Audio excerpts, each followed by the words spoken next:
दोस्तों नमस्कार, स्वागत है आप सभी का। अगर फिर से आई चलते हैं बिहार की ताजा खबरों की ओर, लेकिन उससे पहले अगर आपने अभी तक इस चैनल को सब्सक्राइब नहीं किया तो कर लें, जिससे कि आपको बिहार की ताजा खबर रोजाना मिलती रहे। पहली बड़ी खबर, बिहार में गोपालगंज उपचुनाव का परिणाम आने के बाद उसका असर दिखना शुरू हो गया है। गोपालगंज उपचुनाव में अपनी पत्नी की हार के बाद साधु यादव ने लालू परिवार पर बड़ा हमला बोला। साधु यादव ने कहा कि लालू प्रसाद परिवार हर दिन मुझे अपमानित करता है। मैं उन्हें बताना चाहता हूं कि वो मुझे हर दिन अपमानित करने की बजाय गोली क्यों नहीं मार देते। साधु यादव ने दावा किया कि उनकी पत्नी इंदिरा यादव के कारण आरजेडी हार गई।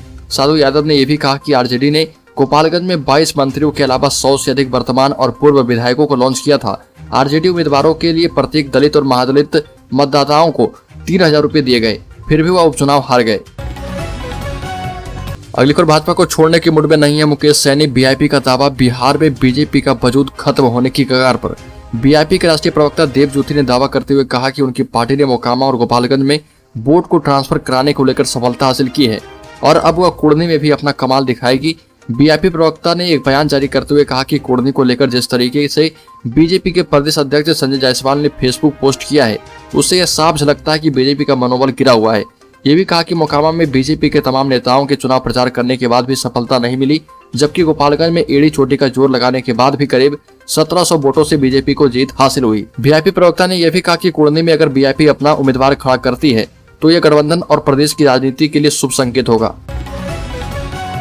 अगली खबर, तेजस्वी यादव के साथ आने के बाद नीतीश कुमार ने बदल दिया है पैटर्न, अब प्रचार प्रसार पर बहा रहे पैसा। बिहार में गठबंधन की सरकार बनने के बाद मुख्यमंत्री नीतीश कुमार अब कार्यक्रम आयोजित कर सरकारी नौकरी बांट रहे। एनडीए के शासन काल में अमूमन ऐसा नहीं होता था, विभाग के स्तर से ही ज्वाइनिंग लेटर बांट दिया जाता था। तेजस्वी यादव से हाथ मिलने के बाद नीतीश सरकार का पैटर्न बदल गया है।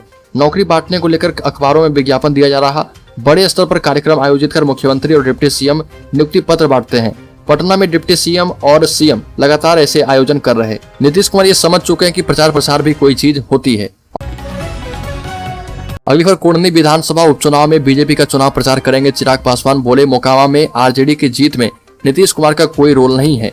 बिहार के मुजफ्फरपुर जिले की कुर्नी विधानसभा सीट पर उपचुनाव में चिराग पासवान ने बीजेपी के समर्थन का ऐलान अभी से ही कर दिया है। बिहार के मुजफ्फरपुर जिले की कुर्नी विधानसभा सीट पर उपचुनाव में चिराग पासवान ने बीजेपी के समर्थन का ऐलान कर दिया है। लोजपा के मुखिया कुर्नी में भी बीजेपी के लिए चुनाव प्रचार के लिए जाने वाले हैं। चिराग पासवान ने कहा कि मोकामा विधानसभा सीट पर उपचुनाव में आरजेडी को मिली जीत में नीतीश कुमार का कोई योगदान नहीं था। अनंत सिंह ने अपने बलबूते पर वहां पर चुनाव जीता है। अगली खबर, कटिहार में बीजेपी नेता की हत्या के बाद भड़की हिंसा। कटिहार में थाने पर पथराव किया गया, पुलिस के गाड़ी में भी तोड़फोड़ की गई है। इलाके में भयंकर तनाव। आपको बता दें कि कटिहार से बड़ी खबर सामने आ रही है। बीजेपी नेता सह पूर्व जिला पार्षद की हत्या के बाद हिंसा भड़क गई। आपको बता दें कि कटिहार के बलरामपुर थाना क्षेत्र के तेलता ओपी के हाई स्कूल के बगल घर में घुसकर अज्ञात अपराधी ने बीजेपी नेता और पूर्व जिला पार्षद संजीव मिश्रा की गोली मारकर हत्या कर दी। मिलनसार और क्षेत्र में काफी लोकप्रिय होना ही इनके विरोधियों को नहीं भाया और राजनीतिक रंजिश में संजीव मिश्रा की अज्ञात बाइक पर सवार 2 अपराधियों ने इनके सर में गोली मारकर हत्या कर दी। अगली खबर, 33 साल के हुए बिहार के उप मुख्यमंत्री तेजस्वी यादव दलित बस्ती में आयोजित होगा जन्मदिन। आरजेडी सुप्रीमो लालू प्रसाद यादव के छोटे बेटे और बिहार के डिप्टी सीएम तेजस्वी यादव 33 वर्ष के हो चुके हैं। उनके इस जन्मदिन को खास बनाने के लिए आरजेडी कार्यकर्ताओं ने पूरे प्रदेश में तैयारियां की है। तेजस्वी यादव के इस जन्मदिन पर बिहार की दलित बस्तियों में बड़े आयोजन किए जाएंगे। तेजस्वी यादव ने रात को अपने जन्मदिन का केक अपनी मां और बड़े भाई तेज प्रताप यादव के साथ काटा। अगली खबर, बिहार में 7वें चरण के शिक्षक नियोजन की मांग, उम्मीदवारों ने किया नंग धरंग प्रदर्शन। प्रदर्शनकारियों ने कहा कि नियोजन के लिए अधिसूचना जारी होने तक आंदोलन जारी रहेगा। बिहार में 7वें चरण के शिक्षक नियोजन की मांग को लेकर शिक्षक अभ्यर्थियों का आंदोलन राजधानी पटना के गर्दनी बाग में जारी हो चुका है। अभ्यर्थियों ने नीतीश कुमार से मांग की है कि जल्द से जल्द 7वें चरण के शिक्षक नियोजन की प्रक्रिया को शुरू किया जाए और समयबद्ध इसे पूरा किया जाए।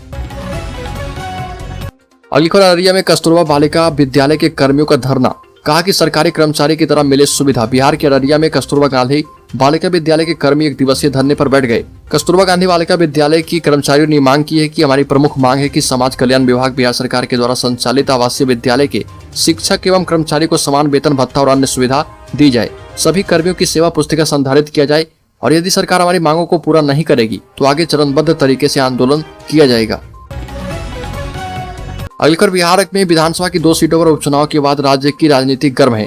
खासकर गोपालगंज सीट पर आरजेडी प्रत्याशी मोहन प्रसाद गुप्ता की हार से आरजेडी और एआईएमआईएम के चीफ असदुद्दीन ओवैसी के बीच सियासी तल्खी और भी बढ़ गई है।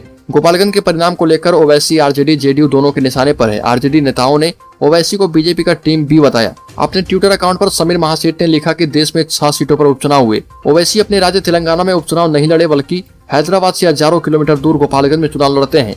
राजद के मंत्री ने कहा कि गोपालगंज में गठबंधन के उम्मीदवार मात्र 1794 वोट से हार गए और ओवैसी की पार्टी के प्रत्याशी ने 12,214 वोट काट लिए। अगली खबर, नीतीश कुमार ने आरक्षण की 50% सीमा तोड़ने की मांग की। बिहार में रिजर्वेशन लिमिट बढ़ाने के दिए संकेत। सुप्रीम कोर्ट ने एक महत्वपूर्ण निर्णय में आर्थिक रूप से कमजोर सामान्य वर्ग के लिए 10% आरक्षण की वैधानिकता पर जैसे ही मोहर लगाई, वैसे ही देश की सियासत में हलचल तेज हो गई। खास तौर पर बिहार के मुख्यमंत्री नीतीश कुमार ने 50% आरक्षण की सीमा को बढ़ाने की मांग कर इस मुद्दे को गर्म कर दिया है। इसके साथ ही जातीय गणना के बाद बिहार में आरक्षण की सीमा बढ़ाने के संकेत भी दिए हैं। नीतीश कुमार ने कहा कि ईडब्ल्यूएस पर सुप्रीम कोर्ट का फैसला बिल्कुल सही है और इसका तो हम लोगों ने पहले भी स्वागत किया था। ये तो ठीक है, लेकिन इसके साथ ही आरक्षण की सीमा 50% से बढ़नी चाहिए। अगली खबर, बिहार के पूर्व सीएम जीतन राम मांझी ने एक बार फिर से शराबबंदी कानून की समीक्षा की मांग कर दी और कहा कि शराबबंदी कानून सही है, लेकिन इसे लागू करने का तरीका गलत है। शराब के मामले में जेल जाने वाले 70% लोग गरीब हैं, माफिया नहीं पकड़े जा रहे। इसलिए जरूरी है कि इस कानून की समीक्षा हो। आधा लीटर 125 ग्राम पीने वालों को जेल नहीं भेजा जाना चाहिए। अगली खबर, बिहार में जल्दी ही बनकर तैयार होंगे 2.5 लाख गरीब परिवारों की आवास। 50-50 हजार रुपये अतिरिक्त देगी सरकार।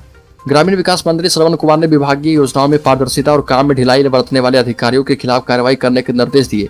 इंदिरा आवास योजना में वित्तीय वर्ष 2012-13 से 2015-16 तक के लंबित 2,62,787 आवासों को पूरा कराने के लिए ग्रामीण विकास विभाग योग्य लाभार्थियों को अपने खजाने से 50-50 हजार रुपये देगा।